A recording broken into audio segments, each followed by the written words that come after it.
So Tulsi Devi's lights go on at 8 o'clock in the morning, and they're on at least till 7 or 8 at night. And this is because it's winter time, and this is the only source of light for her. So kindly, please don't turn those lights off until it's time. Until 7 or until 8? Well, I mean, really, it can be 7, but it's generally like good for her to get 12 hours of sunlight. So really 8 is ideal. 8 to 8. Gotcha. Yeah, so please don't turn on. And also, whoever does the puja, that bowl is not supposed to be on the altar. It's dirty, it's full of spit water. So I don't know who did it, but there's someone, whoever did, can take that off, so it'll be good.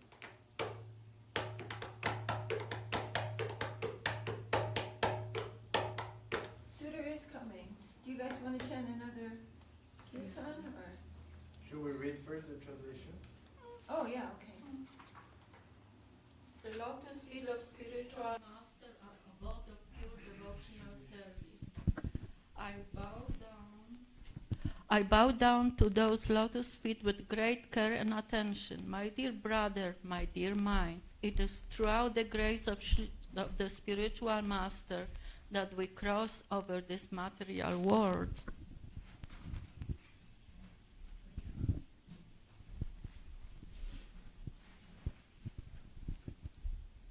Make the teachings from the lotus mouth of the spiritual master one with your heart, and do not desire anything else. Attachment to the lotus feet of the spiritual master is the best means of spiritual advancement. By his mercy, all desires for spiritual perfection are fulfilled. He who has given me the gift of transcendental vision is my Lord, birth after birth.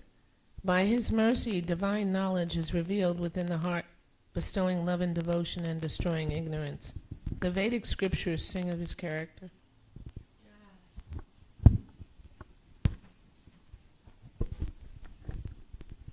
O spiritual master, ocean of mercy and friend of the fallen souls, you are the teacher of everyone and the life of all people.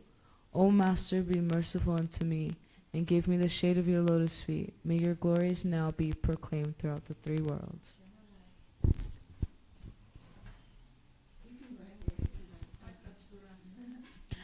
I have surrendered unto your fearless lotus feet. Please give your mercy, O Sri Gurudev, Savior of the fallen. Please give me your mercy. You are the Savior of the lowly fallen souls. All glories to you, Sri Gurudev.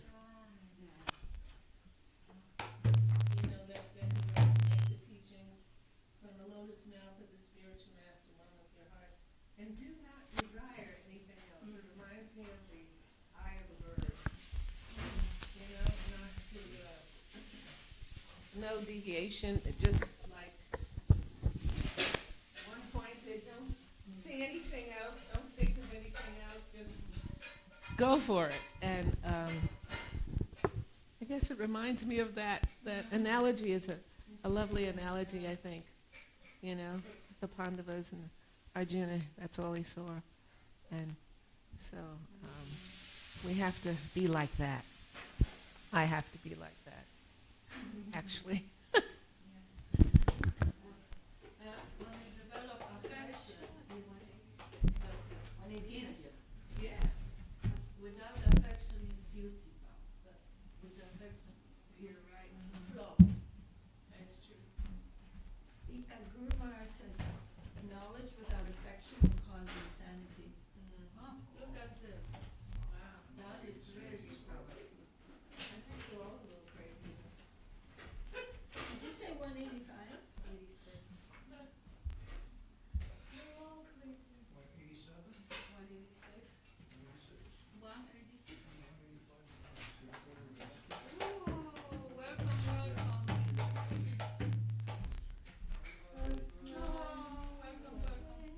Welcome, welcome. Huh? You good? Am I good? Yes. I hope so. You mean like versus evil? Who's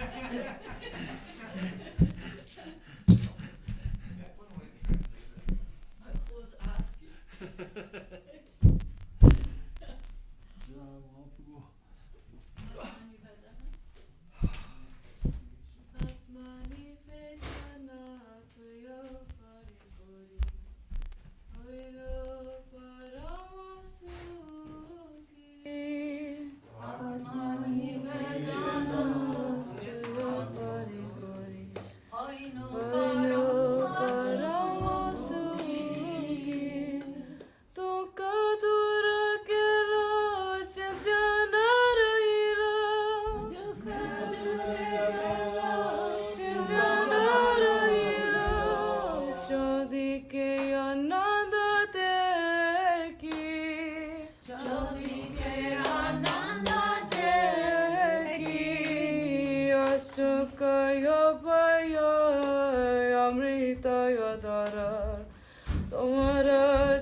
Sukha Jaya Karibo Jatana. Thank you.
That's very good. It's just one little part. It's a little subtle. It's like Savajishta kore Tavai chamata. Not Tavai chamata, or I can't remember how you're doing it. But it doesn't continually go up. It's like Tavai chamata. Who's singing that way? Huh? Who's singing that way? What way? I just want to know where you learned to sing that Oh, in way. Navadvip. Yeah, Navadvip. In Navadvip. In Navadvip. Yeah. Sweet.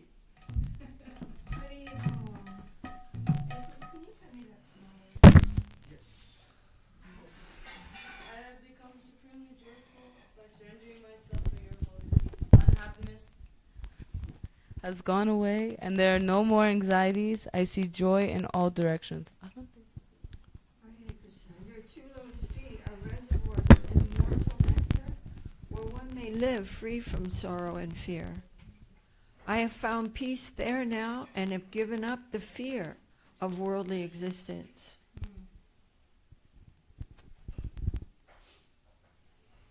I shall render service in your household and not endeavor to enjoy the fruits of that service. But rather I shall strive for whatever pleases you, fully devoted to your lotus feet.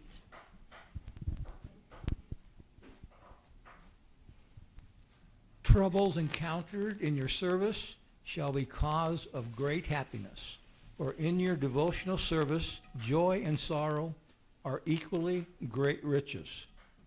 Both destroy the misery of ignorance. Amazing. Oh, it's an intense little dose, isn't it? Yes. It is. Oh, it's very hard for me. I have completely forgotten all past history by feeling great joy in my mind. I have completely forgotten all past history by feeling great joy in my mind. I am most certainly yours, and you are indeed mine. What need is there for any other treasure? Wow. Now that's beautiful, too.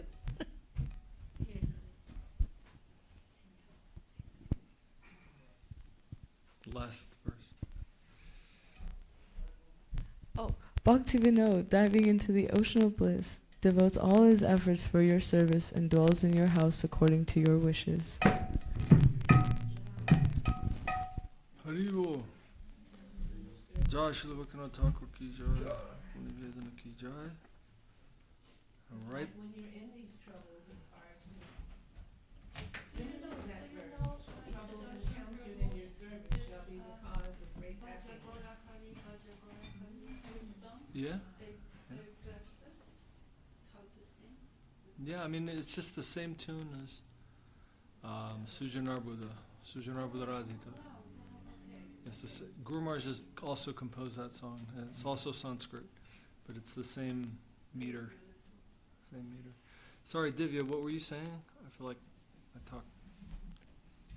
When you're in those troubles, it's hard to remember that verse. Yeah. It's We've been doing the same thing for so long. well, it's interesting because Guru Maharaj actually says this practice is not so easy, but it is the highest type of practicing life given in all the scripture, which is a pretty important thing to say, I think. Because Guru Maharaj, Saraswati Thakur, who really knew the scripture, called Guru Maharaj Shastra Nipuna, which means expert in the scripture. And Saraswati Thakur was not one to praise people to make them feel good. So it's a very, very high praise. And it's important to understand that. So when Guru Maharaj is saying, this is the highest practicing life given in the scripture, it's the highest practicing life given in the scripture. Right? Like it is. And the profoundness and efficiency of it is that we're all seeking progress and fulfillment in our life. The feeling of motion forward and the feeling of being satisfied. And the mystery is that we're the ones preventing ourselves from that. And the difficulties in our life come because we experience them as difficulties because that's the thing within us that needs to modify. So the mystery is that the progress that we're seeking is coming to us, and it is that thing that you don't necessarily want. And your fulfillment lies in passing through that.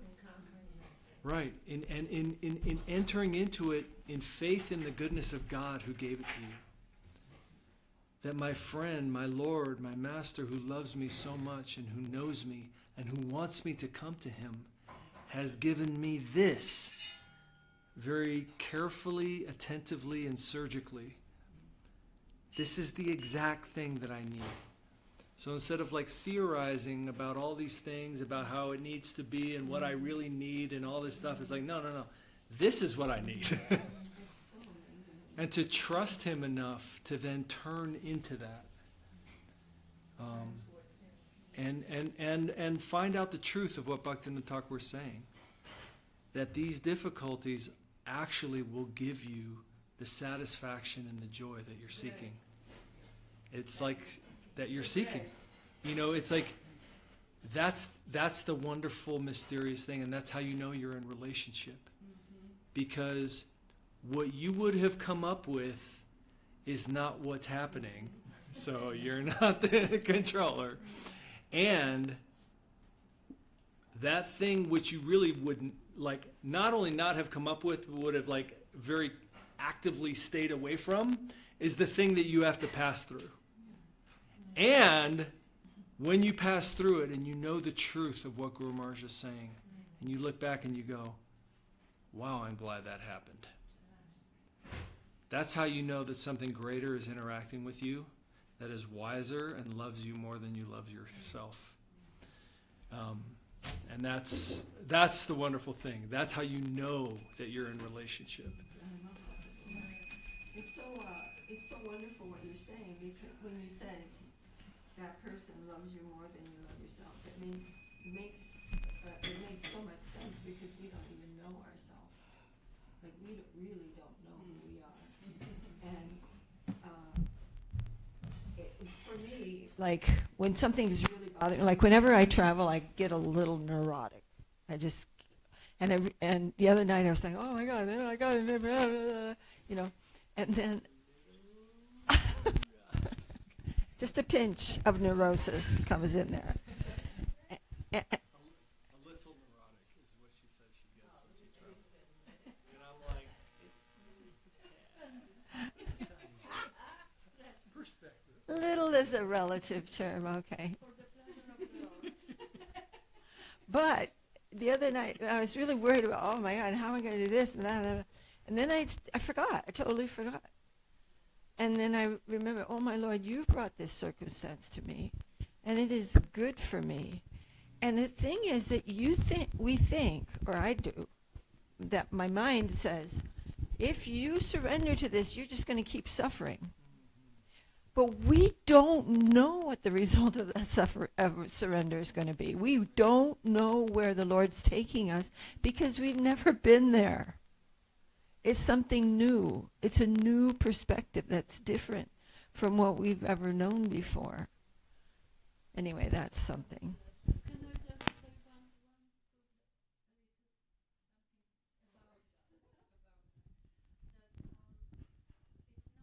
about it's not that really very prohibited to be angry with Krishna.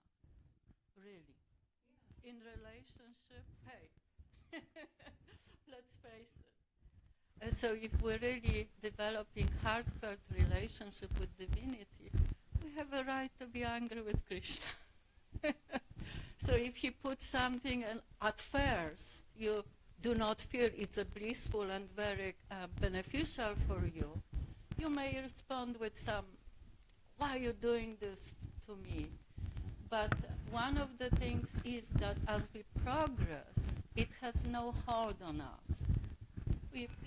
It's just do not have a hold. You say it's difficult when you're facing this, when it comes to your face. But it just does not have a hold on us. It just really much easier goes away. And that little anger is good feeling too. Anger, That little, that's what my perspective. Yeah, I mean, it's authentic. I would say it's authentic because sometimes you are angry, but generally anger is coming because of desire. Because like, hey, this thing I really don't want is happening, or this thing I really did want is not happening, right? It's like that's basically the cause of anger in a nutshell. And you can you can be honest and be like, Krishna, and that's actually a little bit of progress because when you're not faithful, you're kind of angry at the circumstance, right? You're just kind of like, oh, this is being happening, but really, who's behind it all is Krishna, right? But eventually, when Guru Maharaj is saying this, you will know the truth of this, because there's a beginning feeling where it feels very terrifying to accept something that you really don't want. Because it's completely counter to every egotistic pattern that you have, right? Every self-protecting, animalistic, like survival of the fittest, all those patterns that we find ourselves in, like it's counter to that. And so it's very fearsome to go against that whole grain and just surrender to him. But it is the most important thing. Because then you're going to find out the truth of what Guru Maharaj is saying. That it really was good. And he really is your friend. And your animalistic instinct really is unreliable. And then you're in a little bit of a different relationship with reality. A little bit of your guard has come down. Because you can't love if you're guarded. Right? You can't be suspicious of your lover. How do you be suspicious of the person that you're sharing your home with? Right? It's impossible. So you're never going to love God unless you can drop your suspicion. That's what Guru Maharaj says. Suspicion means suspension is one of his famous sayings. Because you don't truly trust, or we may not, is what I should say, truly trust that the Lord is your friend. And Guru Maharaj says you have to find out the truth of that. And then you can drop a little bit of your barriers. And when something new given by him is coming, eventually the devotee becomes like what Bhaktivinoda Thakur is saying. The difficulty's coming and they're like, yes! Because they know this is the way forward. Finally, I have an opportunity to progress, right? And many people in less degrees of faith have just stumbled upon this truth, right? Like the Stoics, Marcus Aurelius, meditation. Like anybody's read any of those kinds of guys who are like, moving into life. What does Marcus Aurelius say? The obstacle is the way. It's like if you don't know where to go, find out where the obstacles are. That is the way you're supposed to go. Right? That's the way of progress. So when the obstacle comes, it's like, yes, now I can grow. Now I can sacrifice. Now I have some freaking motion in my life. Is the obstacle like something new? It seems like it's new. Yeah. Because you're not used to it. Because it's not something that it's something that you have to modify to overcome. It's an obstacle to your current conscious state. And so your conscious, in other words, progression, as Guru Maharaj says, means transformation. Right? You have to accept something new and you have to eliminate something in you. What does that mean? It means transformation. So the transformation you're seeking is in this difficulty that's presented in front of you. And because we can't imagine the self, like, another way other people have put it is the you're entering into a storm. You hate it when you're in the storm, the wind's blowing, you're getting tossed by water, you're getting dunked, like it's horrible, it's terrifying, you feel like you're going to die. And then the you that comes out on the other side of that storm is a different you. It's not the same you. But you, before you went into that storm, couldn't imagine the you who's going to be after you come out of that storm. So if you can't imagine it, but the Lord knows, right? You can never idealize that self in you, because it's like you don't understand who you can be without this junk getting flushed from you by this storm that you're entering into. It's a beautiful thing. It's a beautiful way of life. And Guru Maharaj says, who knows this knows progress. And if you actually can deeply know this and have a little bit less suspicion toward the Lord, Guru Maharaj also says, then you won't give adulterated things to others. Like, you have to actually find out the truth that you're in relationship with the Lord and He's friendly to you. And everything in the entire environment is actually fundamentally the service energy. And the service energy is your friend. It's like a friend pulling you to a place that you want to go to. But you're like, oh, I'm tired. No, seriously, you're going to have fun. And you're like, and it's like the whole service energy wants to pull you to your engagement in the play. Like, that's what Guru Maharaj is saying. You should start to see the environment as your friend. What does that mean? It's what he's saying. The whole environment fundamentally has its vibration, its energy, its existence from the service energy. And you exist because you have a contribution to make to infinity. And the whole environment wants to help you become the person who can make that contribution. And you have to know this, right? So that when the environment is conspiring and sets you up in a particular circumstance or situation, we have to stop this relationship of like, oh, what the... It's like, aha, okay, all right, let's do this. I'm here. I'm ready for this. I'm for you, And it's this completely profound yoga posture toward life. And that's ultimately what Guru Maharaj is saying is the most efficient way. It is the practice of Sharanagati. Because we say Sharanagati, you know, Shikaya Mahaprabhu, Bhaktivinoda Thakur writes, you know, Shikaya Sharanagati Karo Bhaktera Pran. The prana of the bhakta is Sharanagati. But how do you actually practice that? You know, Guru Maharaj is saying, in the beginning, you practice Sharanagati in the difficult times. Because in the good times, we're all just like, yay, God likes me and God's great. And then in the difficult time, you're like, why are you doing this to me? You know, like, you have to practice it in the difficult times. And then when you know this, then you know something. You actually have a foot of progression and a posture that will allow you to progress all the time. Because that's actually what is possible. That's what Guru Maharaj is saying. If you can understand the efficiency of Sharanagati, if you can actually master this posture toward the moments of your day, you will progress all the time. And you'll be conscious of Krishna all the time, or Radha all the time. And the thing is faith, because without faith, you can't do it. Because we can have so much knowledge. We can know this and that, and know this from the books and know that from the books.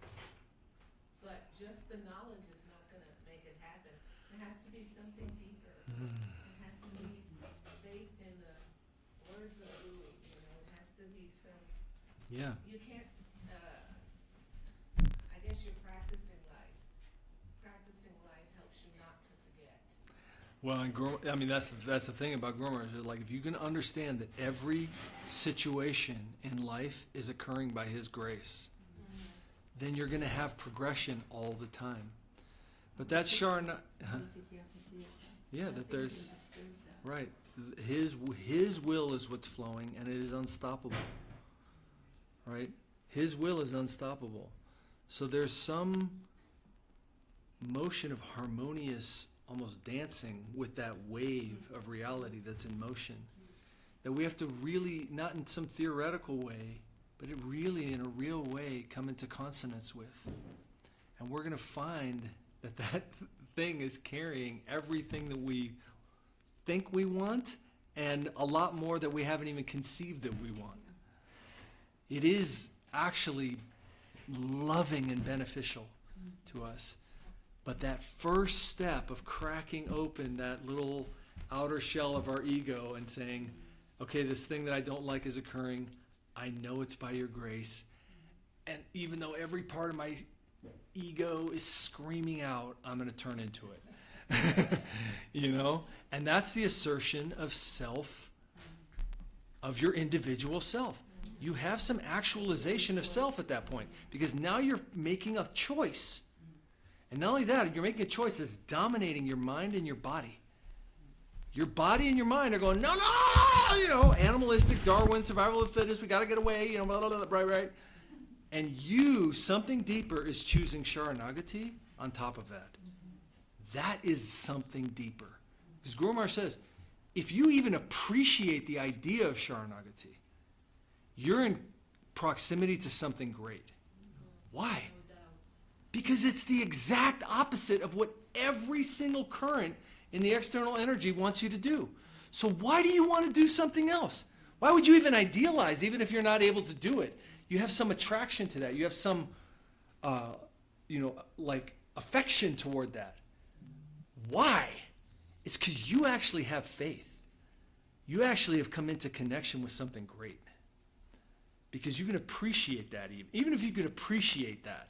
And it's very difficult to practice, but even if you can appreciate it, it means you've come into the in his words, you've come into the proximity of a great substance. This is the way he says it. Yes. But you know what is very, very striking, what you said about Guru Maharaj's wording, that it's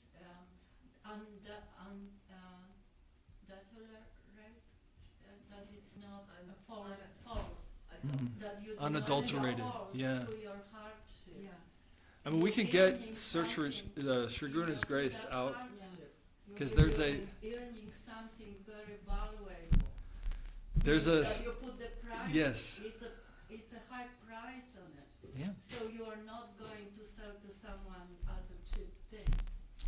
Well, and we also tend to It's present very- Krishna very consciousness. beautiful We- that one thing is Yeah. whole lot. We tend to present Krishna consciousness in a. Here it is. Wow, I just opened up to him. We tend to present Krishna consciousness in a way that's very. I mean, it's in the same mode as we do anything in this world. It's something that you acquire, and it actually isn't. And it's very difficult for our mind to comprehend that. We can't even, because our whole relationship with reality is, I need stuff, I get stuff, right? I want fruit, I climb tree, I pick fruit, I eat fruit. You know what I mean? It's all me. Everything's around me, and I'm going to go get it. And the fact that Sharanagati exposes you to a relationship that is not just you. You're actually in relationship with something. And it's real. And it's so real that you're going to actually have to challenge yourself to really be a part of that relationship. And stop your pattern of rejecting it and rejecting it and rejecting it, life after life, minute after minute, hour after hour, right?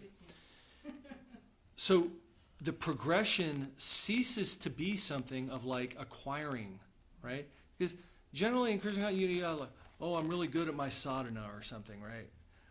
And it's like you're acquiring something. But all of that is to get to the point where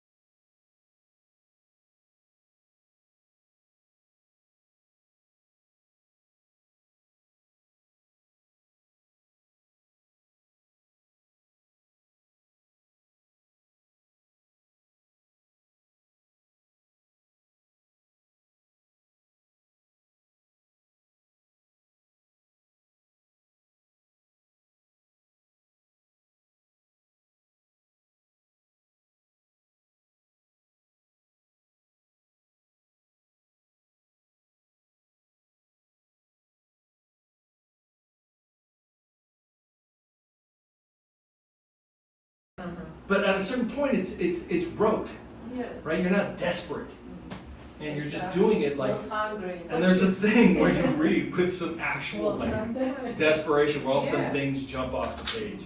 Yeah. And there's this little section. This whole chapter is incredible, Mm. incredible gift called God consciousness versus society consciousness. Jai, Jai, Jai. And there's a chapter called Surrounded by Karma, which is about a page and a half, that I literally read every single day for months. Because it's like, you just have to buy into that. Practice it. And it's actually practice. Maharaj is giving something very, very practical. Like it's practice. Oh, Sharanagati, or what it really is. And this is apropos because we're about to jump into the Gita, right? And what does Arjuna have? He has a big thing in front of him that he does not want to turn into, right? The whole Gita is like, understand who you are, understand how this world works, understand all the modes, understand the different ways of interacting with the modes, different types of yoga that you can do with your actions, your mind, renunciation versus detachment, like, all these like fine subjects. But in the end, Krishna says what? Really, you should just surrender to me. And it'll all be okay.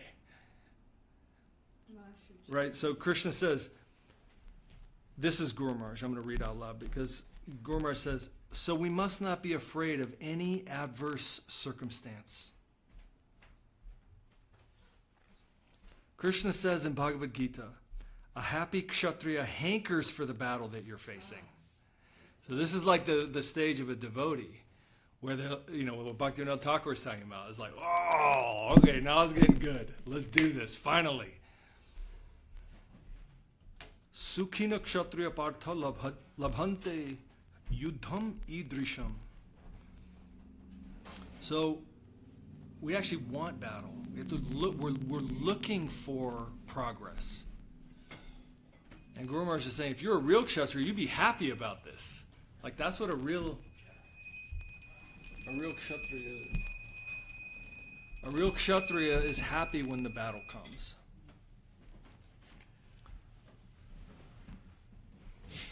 Okay, so again, this is Guru Maharaj. Our karma has come to face us, to surround us. We can't avoid it. And we've all felt that.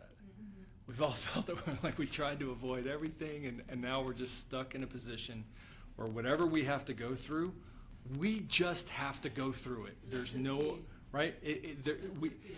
There's no escape route. It's just happening, and we have to go through it. Okay, now, so that's why this section is called Surrounded by Karma. It's like, now I'm stuck. I'm sorry, like, my karma has come, and then now there's no getting out of it. It's happening right now. These disturbances are a result of our own karma. They come from within us. So we must not quarrel. We must act properly in dealing with that. We have to scrutinize more accurately what we thought we understood. Everyone must ask himself, where am I? What is my real need? How much am I actually hankering for the real thing? All these things will be expressed and made public. That's one of the really tough things about some of our most difficult circumstances, is that everybody knows about it. Sometimes it comes out, and now it's like everybody's seeing me like this in this way, right? It's so intense because it happens often, where some anarta's inside of us, and then when it comes out, it's not just like some little private thing that I have to deal with. It's like everybody's like, what happened to him or her? Oh, God, Lord. You know? But that's why Guru Maharaj is also recognizing, right? Because that's actually what happens in the progress of someone. So that's this thing of like, yeah, somebody's dirty laundry just got aired out. And don't pretend you don't have any dirty laundry, right? Don't you be like, oh my God, that guy's laundry, it's horrible, it's so stinky. You know, it's like, we got dirty laundry too. And that's why Guru Maharaj is saying, understand there's a progression happening, and that person might be a devotee. And maybe their dirty laundry's coming out, but that's the last piece of dirty laundry they got in their closet. You know what I mean? You don't know.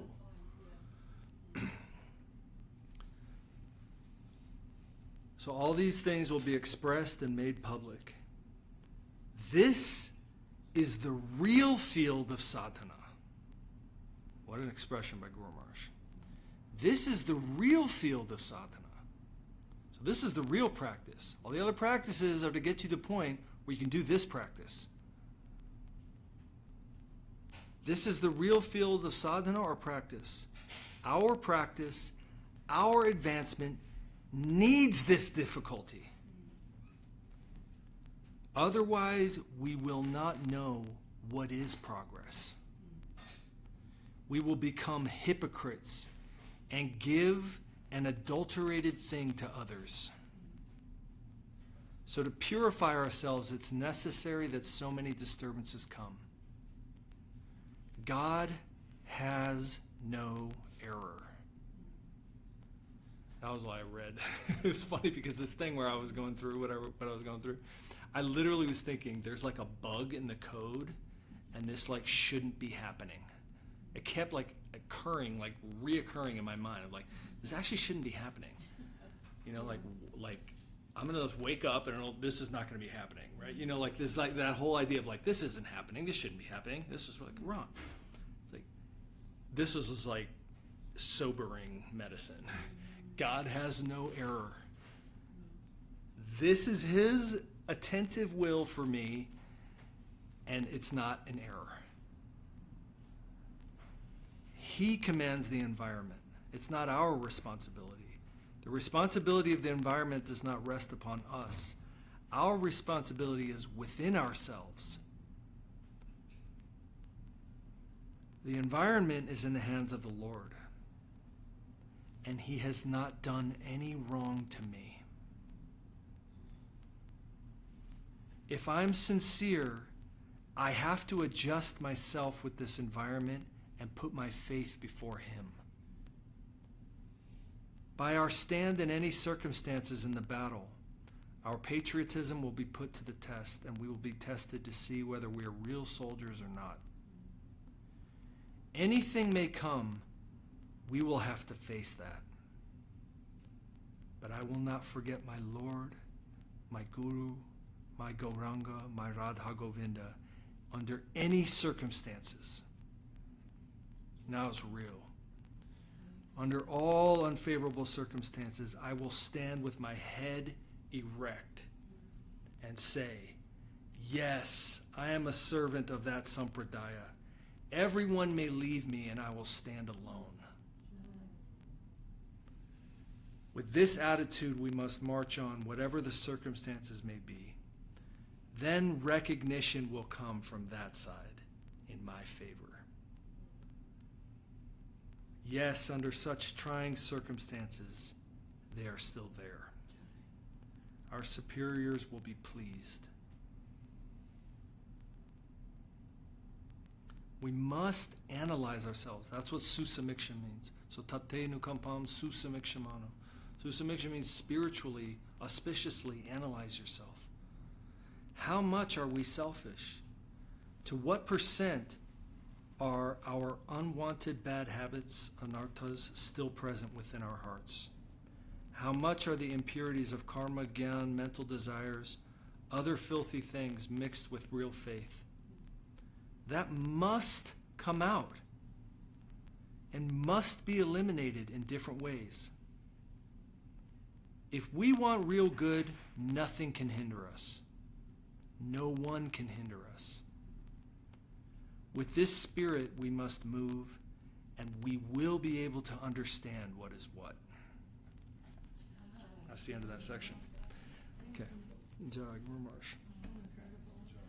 It's astonishing that, that some, I'm a prime example of someone who not really surrendered, or at all. But I think that, like what you were saying, Divya, like some circumstances come that are new and we're not used to them. But actually, Guru Maharaj is saying, Guru Maharaj is saying, those things that keep coming. Like, why does this keep happening to me? Those are the things. Because Guru Maharaj said they will keep coming until we can bow down and listen, what is my lesson? And let him change our angle of vision. It's a simple expression, but it's so profound. It's very profound.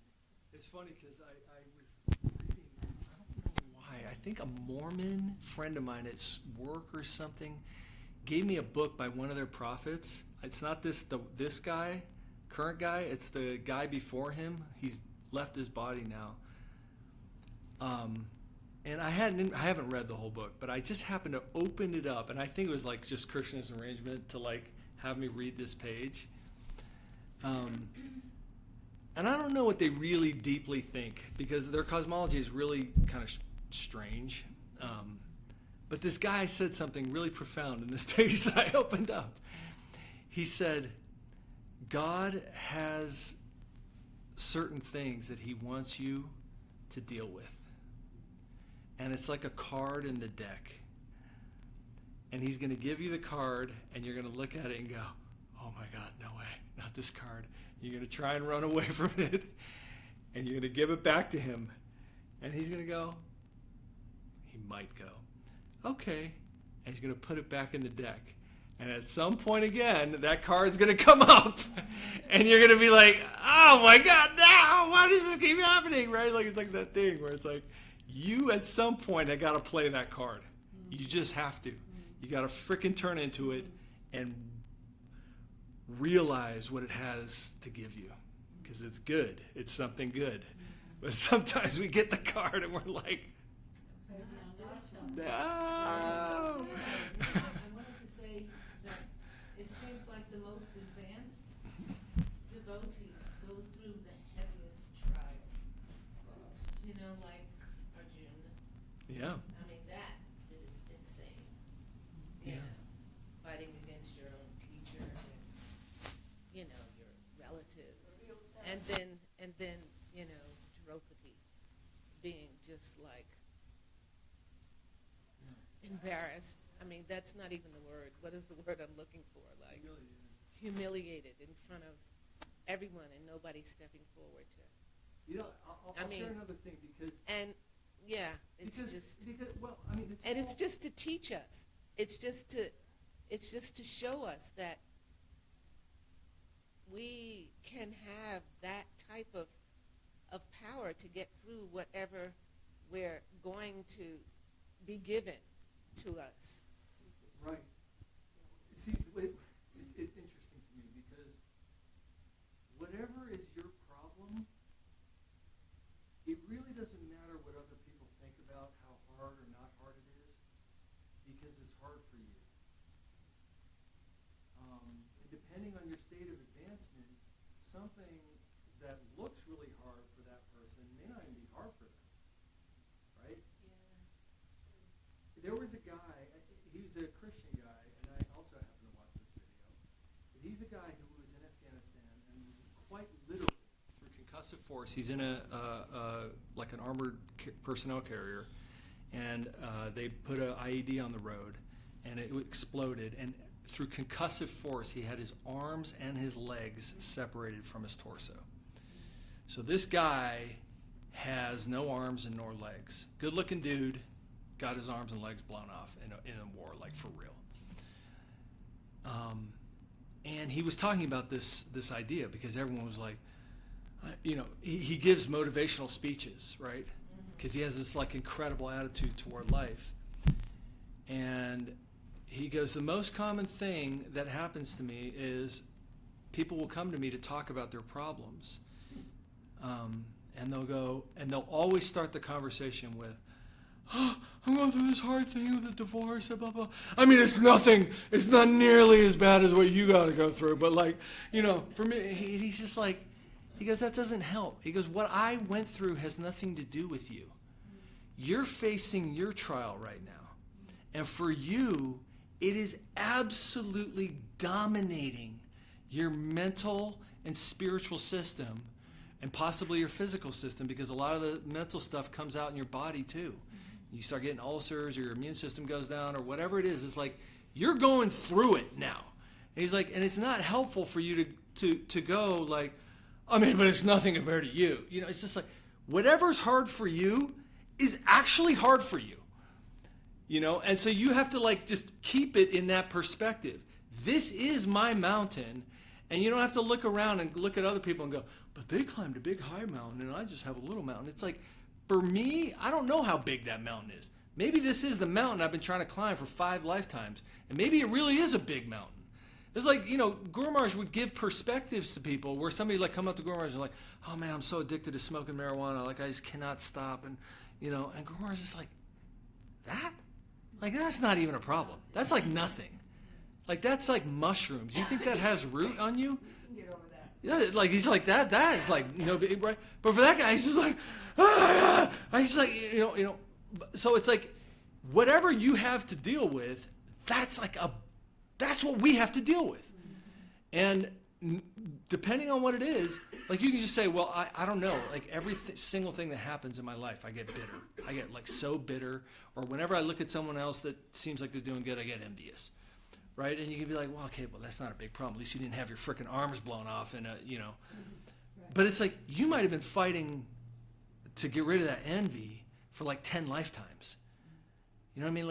Like it's a big problem, right? So just focus on your own thing that you're going through. I mean, we're about to read Gita, but it's really about all of our battles. Arjuna's fighting an actual battle in this fratricidal war that's like an unbelievable circumstance, but we're fighting our own battle. And it's just as much of a battle, and it requires just as much faith and surrender to go through. It is what's in front of us in our life by the grace of God. And he's asking the same thing from us as he asks from Arjuna, which is turn into it. Turn into it. This is where your satisfaction lies and where your service to me lies. And, but he always gives the Arjuna the choice. It's just my advice. Turn into it. This is going to be the right thing to do. And we all have to do that, and it's all just as difficult, you know. Good to remember Krishna Nitya Das. Yes. We're so much above that stuff. Yeah. We're still dealing with that stuff, but it's not have a very strong hold on us anymore. Sometimes And so I, that's the beauty of I'm Krishna sorry. consciousness. Yeah. Sometimes I remember something my brother said once. He was, he has a son, and then they got a new baby. There's this little baby, another baby boy. And the first one was like, I don't like that. That needs to go. I don't like it. And he's like, "Wah," and I'm trying to get attention and being bad and all this stuff. And he goes, settle down, because this little problem is not going to go away. And every once in a while I say that to my mind, settle down, because this little problem is not going to go away. You think that that's the problem, but the problem is something that is being adjusted in me. Okay, Jai Shri Krishna. Well, maybe we can read Mangalacharanam for the Gita.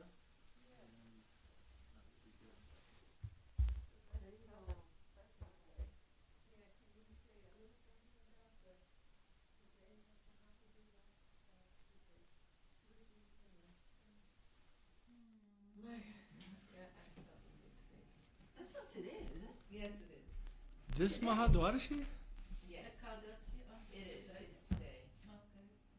This is the I day didn't he even left for see that on the sannyas. calendar for some reason. This is the day he left for sannyas. Wait, what? Yes. No, it's today. My God. Maharaj. Makara Sankranti. That's today? Yes. Yeah, Bimo was saying the same thing In the this middle morning. of January. I guess, oh my God, I totally went. Yeah. Wow. And I woke up and I said, oh, it's a very sad day. Maybe Wow. This is what I feel like a demoniac Mayavadi right now. That is so bad. Well, and then I was gonna do a Nirjal Ekadasi fast today, and then I was talking to someone and I absentmindedly picked up an apple and ate it, and I was just like, But it's a Dvadashi. I don't know what that. but I was gonna do a fast, like literally just not eat or drink today. That was gonna be like my I thing. was trying to do. And then I absentmindedly ate an apple, like literally without, Even you know, and you're just like, Yeah. oh my God, So many things we do a automatically. wicked right? fallen sinner such as this. Yeah. But this is the, this Ekadasi, first Ekadasi of the year, and I said, this is the day Mahaprabhu is receiving sannyas. That is, I so, said, but it's it's Dwadashi very, today. very powerful, that's why. Yeah. My senses are so strong today, and I was thinking, oh my Hare gosh, Krishna. Yeah. I said, it's okay, Divya, it's okay. And I kept telling myself, it's all right, just, do what you can. You can't hate yourself. Yeah. Okay, well, we can remember that. It's I'm still so blown away. Right? Look at him. He invited, Mahaprabhu invited all the devotees Yeah. spontaneously. Hello? Is it working? Is it try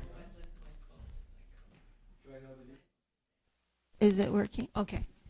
And he just spontaneously, all the devotees came to his house and brought different kinds of gifts and, and so many things, especially, certain things, like, I think it was Sridhar brought his, now I'm forgetting, I think it was Sridhar brought a pumpkin.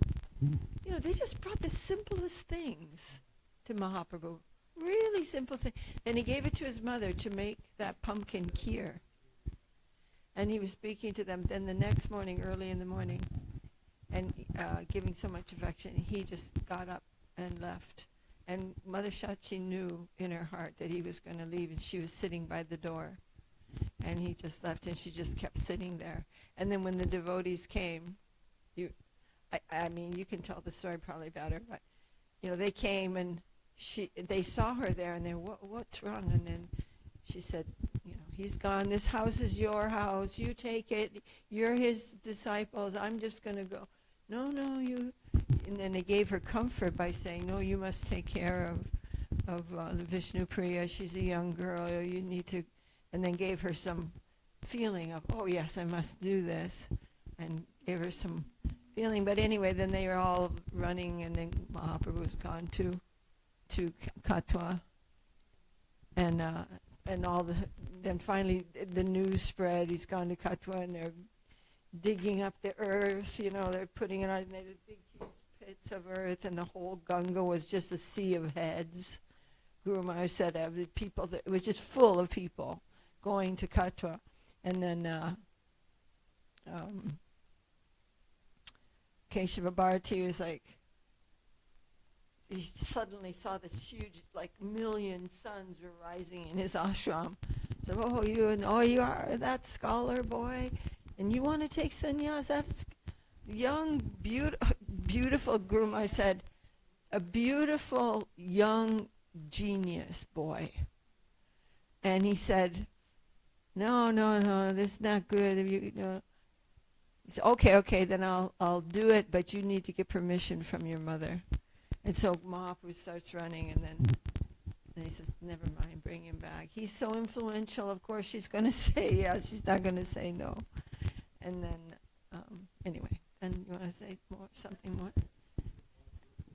And then the barber comes, and the barber said, no, I can't do it. I can't shave that beautiful hair from that beautiful head, Guru Maharaj said. And he just couldn't do it, and he couldn't do it. And then finally he was pressed upon to do it, and he shaved Mahaprabhu's head. And halfway through the shaving, Mahaprabhu starts dancing because he knows now everyone will listen to him because he's a sannyasi. That's the only reason. He became a sannyasi so everyone will listen to him and take what he came to give, because people were like disrespecting him, not listening, thinking he's a village, part of our village. He's just one of these, And then that shaving was finished, and people were so angry. It was like a mob. Guru Maharaj said the mob was like, you, Keshava Bharati, if you give this boy sannyas, we will break your ashram. And they were like, this big mob. And Mahaprabhu started Sankirtan and all this, everybody. And then the father of Srivas Thakur, he came, and he was a classmate. And when he was going somewhere, and he saw that Mahaprabhu, he was also witnessing this. And then the sannyas was given, and the name was given. Mahaprabhu's like, is this the mantra? I heard this mantra. Oh yes, I'll give you this mantra. And he's saying, your name is Sri Krishna Chaitanya. And then that father of Srivas Thakur just said, Chaitanya, Chaitanya, Chaitanya, Chaitanya, Chaitanya. He just went crazy. Just Chaitanya. And so they started calling him Chaitanya Das. And then Mahaprabhu, Guru Maharaj said, Mahaprabhu began to wander, looking for Vrindavan, but he didn't know where he was. He didn't know what time it was. He didn't know anything. And he just was wandering. He said, and Nityananda Prabhu was with him. What was that? And Nityananda Prabhu was actually following him. And then suddenly Mahaprabhu looked up, and he said he had become fully, absorbed in divinity and unconscious, as they say. But then he looked up, and Guru Maharaj said, like a small child, like a baby. His consciousness was so innocent, so childlike. And he looked at Nityananda, he didn't know who he was, and he said, Prabhu, no, but he said to Nityananda Prabhu, he said, like sannyasi, what did he say? Oh, Thakur, like something like that. Where do you go? And Nityananda said, I'm going with you. You're going with me? And he said, yes, you're going to Vrindavan. He says, yes, you. And he told the little boys who were herding the cows in the area, he said, if he asks you, where's the Jamuna? You just say this one. And then Mahaprabhu was saying these prayers to the Ganga and then jumping in but he's actually saying prayers to the Jamuna, but actually Nityananda Prabhu was not lying, because the Jamuna and the Ganga mix in that place. And then he's there, and he's swimming in the Jamuna, he's saying, "Oh, daughter of the sun," and saying all these beautiful prayers. And then he looks up, and there's Advaita Prabhu in a boat. And he said, "Advaita Prabhu, what are you doing in Vrindavan?" He said, "This is not Vrindavan." He said, "Oh, anywhere you are, you're seeing Vrindavan, but this is not Vrindavan. You come to my house." He just come to my house, and he had some clean, dry cloth for Mahaprabhu. Then Mahaprabhu went to the home of Advaita Prabhu, and Shachi Devi had been brought there by Advaita Prabhu. And then there was some days of sun, and Shachi Devi was cooking for the Lord. And then the Lord said, "Oh, please forgive me. You are so great, and you are my mother, and please forgive me for this. Please give me your order." And she said, I don't want you to go to Vrindavan. I want you to go to Jagannath Puri, because we are like sister cities, towns, and from there everyone is always going there and coming back, and I will always hear some news about you. And so then Mahaprabhu at that time decided he would live in Puri, and so many things like that happened. But I guess that's a summary of the past time. And I'm sure I left some important things out. But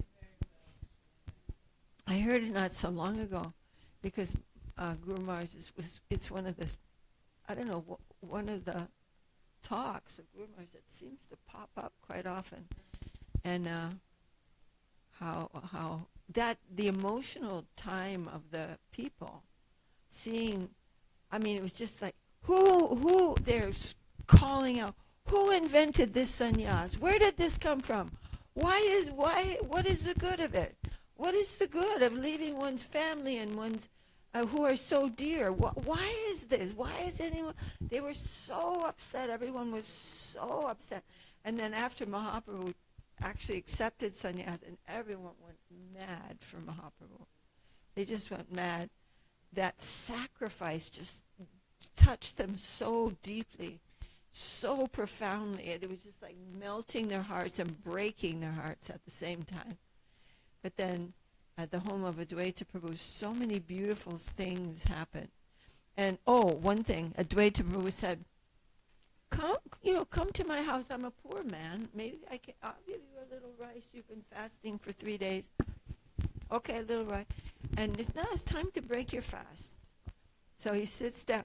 And then there are so many, Sachi Devi, Sita Thakurani, of course she's the goddess of fortune. She had prepared inconceivable amounts of bhoga, and then Advaita Prabhu sat Mahaprabhu down and sat Nityananda Prabhu down, and all that bhoga was there for the Lord. And so Mahaprabhu gave them, like nice, particular kinds of banana leaves that have, so many bananas on their certain size. And then he said, yes, please. Krishna, Mahaprabhu was saying, just give me some little rice and my fast will be broken. And he said, don't you try to fool me. I know who you are. I know that in Puri you're accepting 64 offerings every single day. So don't tell me you're going to eat Then he kept giving him more and more and more. And Nityananda Prabhu was taking it. Mahaprabhu was taking prasadam. And every time Mahaprabhu would eat half of any preparation, there were like so many, then Advaita would fill it. No, just take a little, just a little, giving him more and more. And then Nityananda Prabhu got really angry. Because it's astonishing, Nityananda Prabhu's relationship with Advaita. You just think, Advaita Prabhu is Mahavishnu, who is an expansion of Nityananda Prabhu. But they have this beautiful, incredible, like funny relationship, like very humorous. And then Nityananda Prabhu said, so this is it. I guess it's another fast day. I guess I'm going to be fasting today also. You're one of those householders who invite a poor sannyasi and then makes him starve at his house. And then Advaita Prabhu says, you're nobody even knows who you are. What is your standing in this world? You just, this, and then you come and poor householders like me, and you eat us out of house and home, and then you complain. And then Nityananda Prabhu said, oh no, and then he takes a little rice and throws it at Advaita Prabhu. And a little rice sticks to his legs, and then Advaita Prabhu goes mad with love and ecstasy, and he's dancing, and this is so wonderful. All this. He said, you don't know, who are you anyway? What are you doing in my house? Nobody even knows who, are you a Brahmin or what are you? You know, and they're all like truths, but they're all like really like adorable, like kinds of glorification, which sound like insults in this world. Anyway. Sweet. Jai Mahaprabhu's Sannyasi. Loosen up his Vishnu. You know, his Vishnu Lord. Yeah. It's just like, I don't know who can understand that relationship, but it's consistently kind of hilarious. Really, actually, so funny when they're, bantering with each other. I don't know. I don't remember. I can't.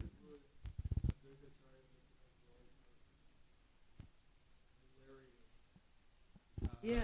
Back and forth banter, insulting each other in love. Funny. It's like really funny. And So even when full they're of- having their water pastimes after Rath Yatra, and they're all spraying each other and splashing and just like really like fight.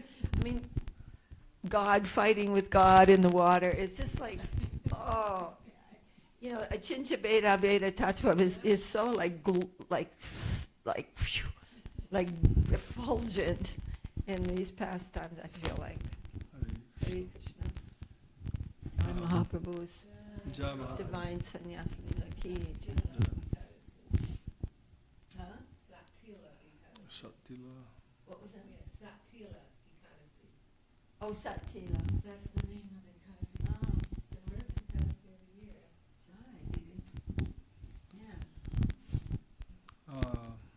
Yeah. I just emphasize one thing on Mahaprabhu's Sannyas Lila.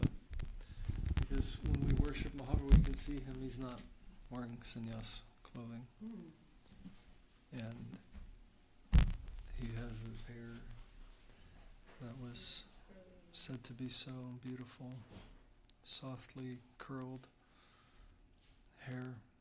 And Mahaprabhu is very beautiful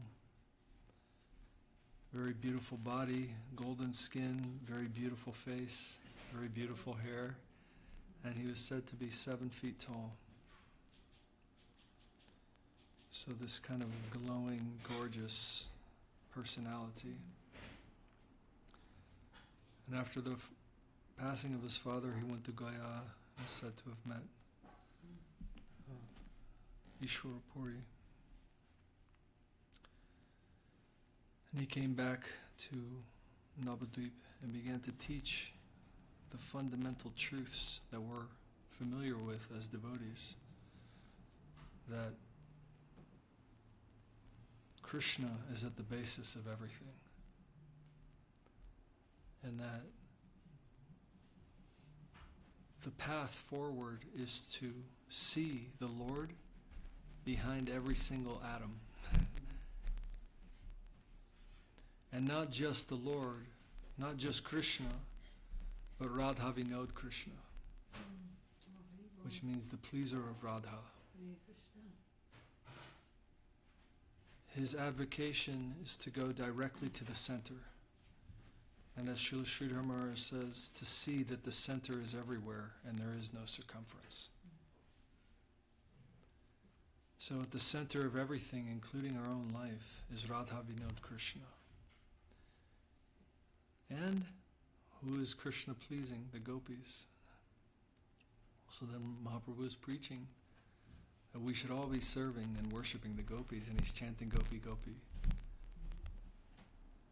The same beautiful person known throughout India already at that time as the most brilliant logician and academic And at that time, language was highly prized in terms of understanding grammar and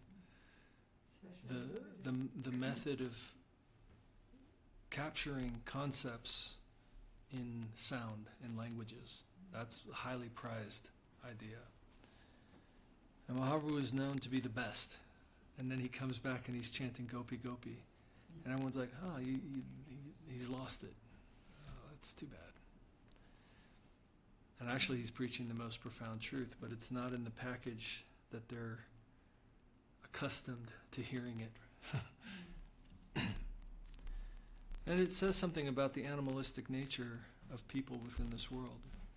We tend to learn that knowledge comes in a certain way from a certain packaged presentation.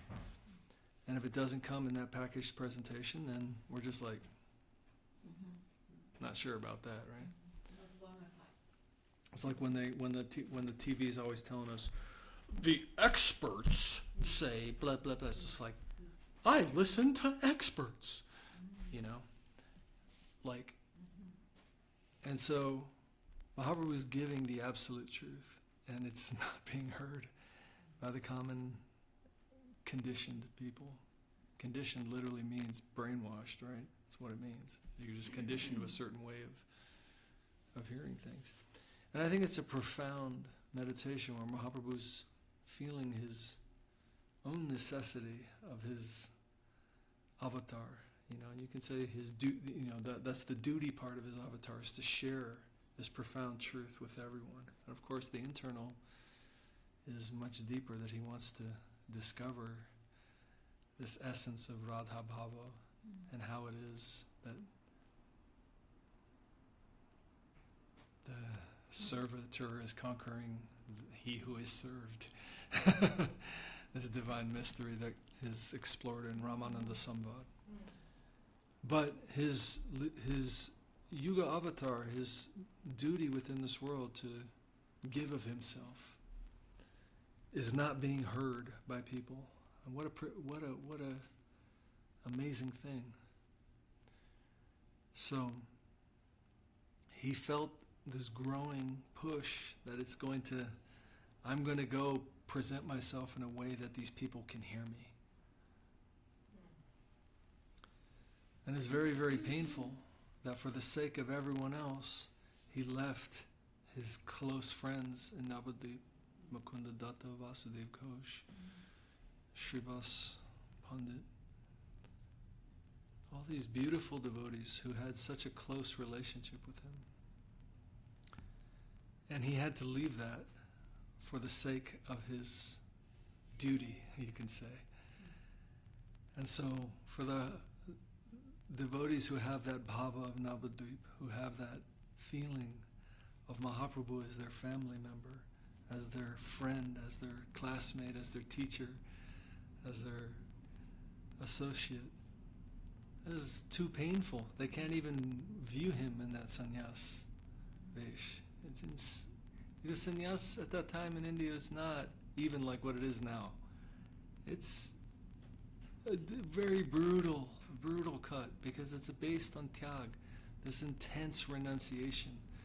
And it's ultimately from, you could say, a tradition of Mayavad, which is you have to just ruthlessly cut your connection to anything within this world. Very painful process of Mayavad renunciation. But that was what was respected in India at the time. And if you didn't give, you have your credentials from that school, then no one has any, they won't listen to you. And by Mahaprabhu's grace, that's different now in India. But I could say, but it's very interesting to me that the Lord showed that example, that he would go and take that form for the purpose of preaching. And I think it's a profound thing for us to contemplate. When you're dealing with materialistic-minded people, you have to present the message in such a way that they're accustomed to listening to you. Because you're dealing with animalistic people, very conditioned people.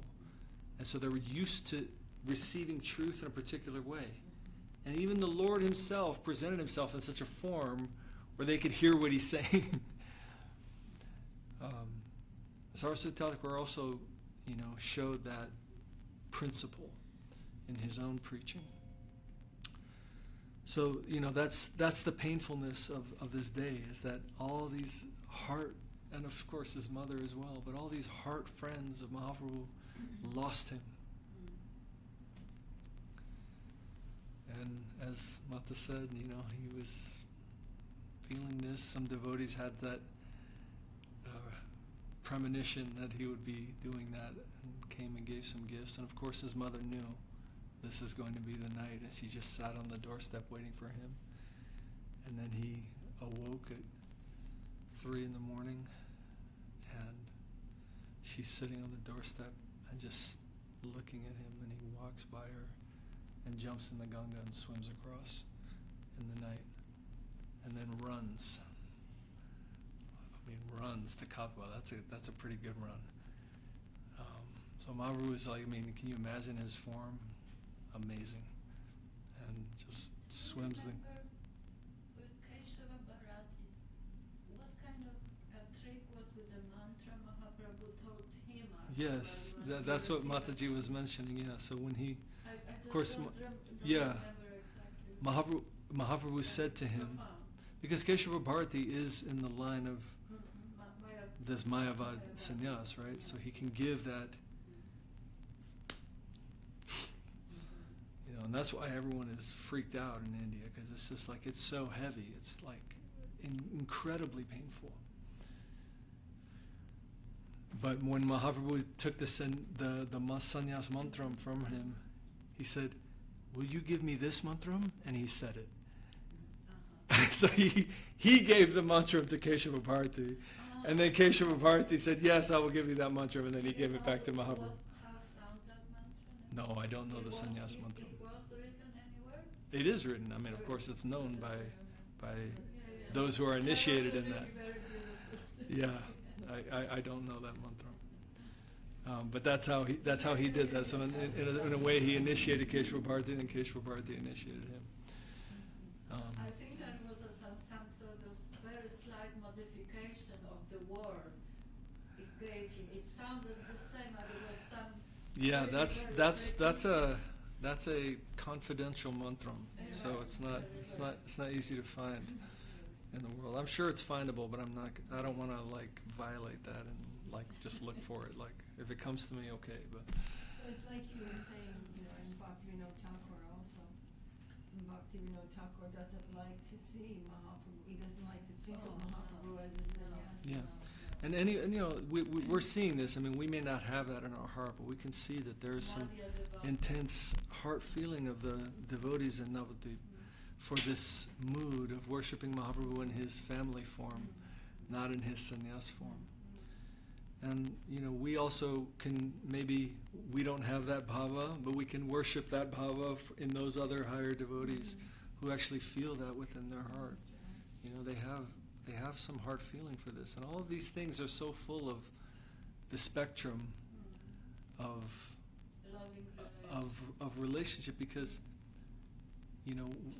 what's the mystery of love? Even Sigmund Freud said this, right? I consider that there's nothing more painful than to love someone and lose them, right? He's pretty much the most materialistic psychologist that there is, Sigmund Freud. But that's what it is. It's like when you love, you're gonna feel the devastation, and that is the spectrum of feeling that ultimately is purified and sanctified and made holy and high in the love of the Lord. But all that spectrum exists, right? There's, and yes, exactly. So all these things exist, and in the same way, the love that these devotees have for Mahaprabhu is also feeling that intense, pain and separation at the point of his sannyas. And that you only feel that pain when you love. You can't feel as much pain unless you love. So there's this choice, of the soul. And both sides are Celebrate and remember, this day is a sad day. We say it's a sad day. But, for us it may or may not be sad. I mean, for some devotees who have some feeling of that, then they may be feeling sad. But for us, it's like, I can theoretically understand how that's sad. But ultimately, we're worshiping these things in the hope that ray of consciousness will come to us. And we have to also keep in mind for our preaching, Mahaprabhu is a revolutionary. What he's preaching is not like making people comfortable. Making people very uncomfortable in India. Like when he's going to Varanasi, speaking with Prakashananda Saraswati, it's not like these guys are like, oh yay! It's like Mahaprabhu is just shredding the foundations of their gigantic mountain of ego. And it's not like these guys aren't amazing. I mean, these guys' intellects are unbelievable. These guys' tyag and renunciation are unbelievable. These guys' pranayama and their ability to manipulate the material energy with their tapasya. I mean, none of these guys are slackers, and Mahaprabhu's going in there going like, you guys are off completely and turning over the whole apple cart. You know what I mean? It's happening everywhere. And like even like people don't understand, like Gauda, or we're called Gaudiya Vaishnavas, that city, Gauda, at the time of Mahaprabhu in the 1400s, was the 5th biggest city in the world. It was highly wealthy. You mean Gauda Nagadri? Gauda, no, is a city. It's an ancient city. Okay. It's gone now because the Ganga changed course. And it went from a huge trading city, trading with China, Indonesia, Thailand, Cambodia, all the way to Africa, trading from that one city. Very wealthy, run by the Delhi Sultanate. So, Alauddin Hussein Shah, he's from North India, but he's a Mughal. But he's from the Delhi Sultanate, and they ran that, and it was a huge, super wealthy city. The Portuguese came there. They said this city's like Lisbon in its wealth. And Lisbon was, in the 1400s, one of the richest cities in the world. Right? So you're talking about so Mahaprabhu was walking on the other bank of the river. Rupa and Sanatan are the finance ministers and the king's right-hand man. Right? The prime minister and the finance minister are Rupa and Sanatan for Alauddin Hussein Shah, who's one of the richest, most powerful kings in the world at this time.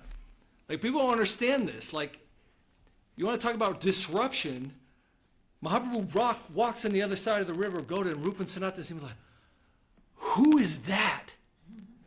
They go across the river to meet him, and they're like, we're yours, we're coming with you. Mahaprabhu's like, no, now is not the time. You go back, you do your job perfectly. I will call you when the time is right. But this is disrupting things, right? Well, Alauddin Shah, because Alauddin Shah, he's got all kinds of problems, right? Like, he's rich, but there's a lot of influences, and Prataparudra, the king of Orissa, he's actually a problem. Because he's got this army, and he's Orissa's bordering up against Bengal, and there's skirmishes, and he's trying to figure out how to deal with this guy. There's issues going on. So there's a whole political landscape that's happening at this time. And Mahaprabhu is just traversing through this, just And Rupa and Sanatan, they figured out how to, so many issues. Like this one minister for Alauddin Hussein Shah, he had I can't remember, but he had some issue that he had to solve. And if the king gave you an order at that time, and the guy didn't do it, he was known to be ruthless. So he would cut people's heads off. So he's just hey, here's the problem, you got to solve it. And the guy's just I don't know how to solve this problem. And Hussein Shah knows this guy can't solve the problem. But he just needs to make an example of somebody. So he's just hey, solve the problem. And the guy's just So he's walking, and Rupa Goswami sees him before he's Rupa Goswami, and he's a finance minister, and he's I mean, he's not the finance minister, but he's a Brahmin, like a teacher and mathematician and alchemist and all this stuff. But this guy, he looks at him, he's like, what is wrong? Like, you look terrible. Like, what is wrong with you? And he goes, oh, I'm going to be executed tomorrow. And he's like, why are you going to be executed? He's like, well, the king gave me a problem and I can't solve it. And he goes, well, tell me the problem. And he tells him the problem, and Rupa Goswami's just like, oh, like this. And the guy's like, oh my God, that's genius. You know, look, right? So then he comes back the next day, and the king's just like, okay, what's the solution? And he's like, he says this, and he goes, that is a really good solution, but I know you, there's no way you came up with that. Who came up with that? Never heard this story before. And then the guy says, oh, it was this Brahmin, this Hindu, Brahmin. And then the king is like, okay, bring him to me. And that's how Rupa and Sanatan were like employed, and like Sanatan became his prime minister and Rupa gave him the finance, or the other way around, I can't remember. But yeah, like is that kind of like, and then they're like fabulously wealthy. You're finance minister for like the top 5 kingdom in the world. Like, I mean, like fabulously wealthy for that time. And, then they go, and Mahaprabhu's going, on his first trip where he doesn't make it to Vrindavan, but he's walking along that river, that exact river on the other side, and Rupa goes, so go across. They see him, they go across to meet him. There's like, who, what, how, like, what, who are you? And, they're like, okay, well, we're leaving everything. And Mahaprabhu's like, no, this is not the time. You go back and you do your job just like a wife who's being unfaithful to her husband. She's doing her job perfectly. You do your job perfectly for this guy. So, anyways, all these beautiful things. But Mahaprabhu's disrupting. And he's out in the world and pointing to the highest thing, but he's in the world, I mean, it's not a joke when Rupa and Sanatan leave this guy. Like, I mean, the guy's, this is the guy known for cutting people's heads off, right? And he's like, and there's like, oh, we're leaving now. And he's like, no, you're not. What are you talking about? You're leaving. I need you guys. I got problems. Like, no way you're leaving. He's like, and I'm nice to you. You got your little Hindu village over there, and you guys are Hindus. I should be crushing you guys, and I'm letting you do your little Hindu thing, like, Hare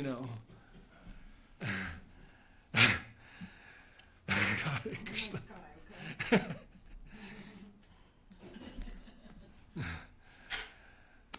Okay. Wonderful. Jai, Shrimad Gaurachandra Mahaprabhu ki Jai. Well done, Divya, my God. Oh my God.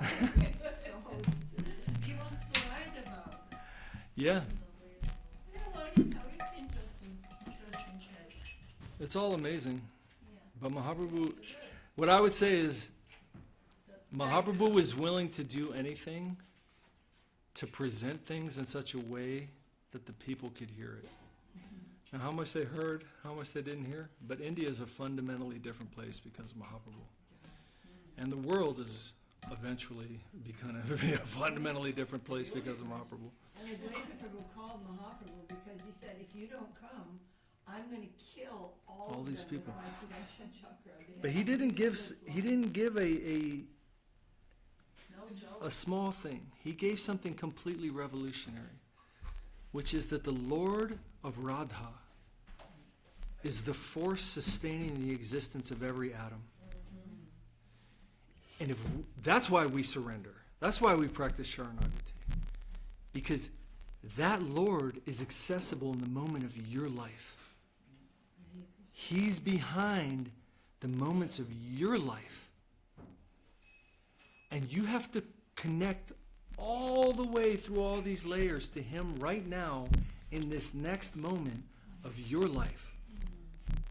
That's what he's saying. Everybody else is saying, oh no, you have to figure out pranayama, because if you don't have your breath right, then you won't be able to chant mantras. And then once you have the mantras, then you can get the Prakriti Nirvana, and then you can get the Brahma Nirvana, and then you can get the Shiva Loka, and then you got to go through all this stuff, right?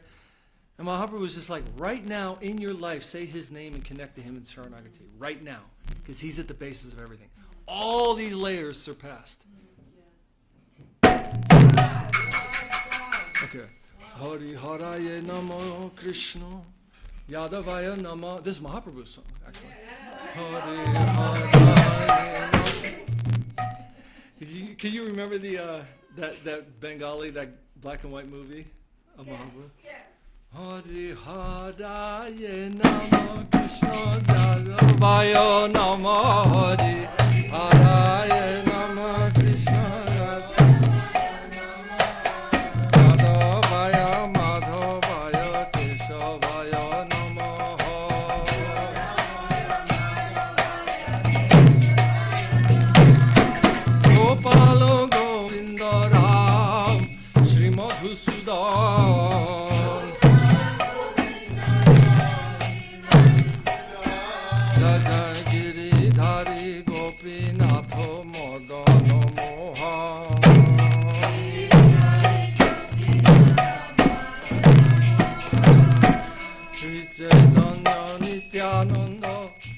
Advaita Chandra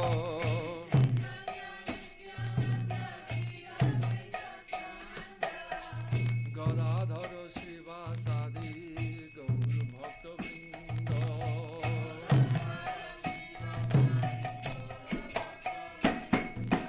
Jaya Rupa Sanatan Bhata Raghunath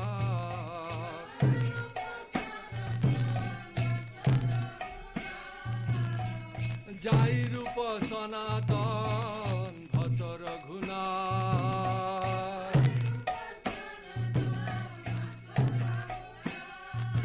Shri Jiva Gopala Bhata Das Raghunath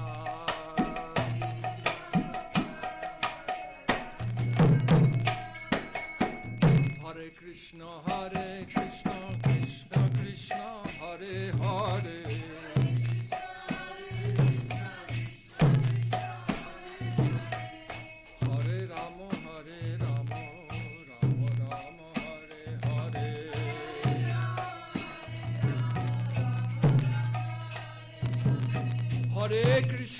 Hare Krishna, Krishna Krishna, Hare Hare.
Shri Guru Gaurachandra Giriraj ki Jai. Jai Mahaprabhu Sannyasi Lila ki Jai. Jai Navadvip Bhakta Vrinda ki Jai. Panchatattva Prabhu ki Jai. Jai Shad Goswami Prabhu ki Jai. Om Vishnu Pashila Bhakti Sundar Govindare Goswami Maharaj ki Jai. Jai Paramahansa Thakur Shila Bhakti Rakshaka Shri Tardev Goswami Maharaj ki Jai. Jai Rupanuga Guru Varga ki Jai. Chaitanya Saraswat ki Jai. All the devotees worshipping Mahaprabhu ki Jai. Nitai Gaur Premanande Hari Bol.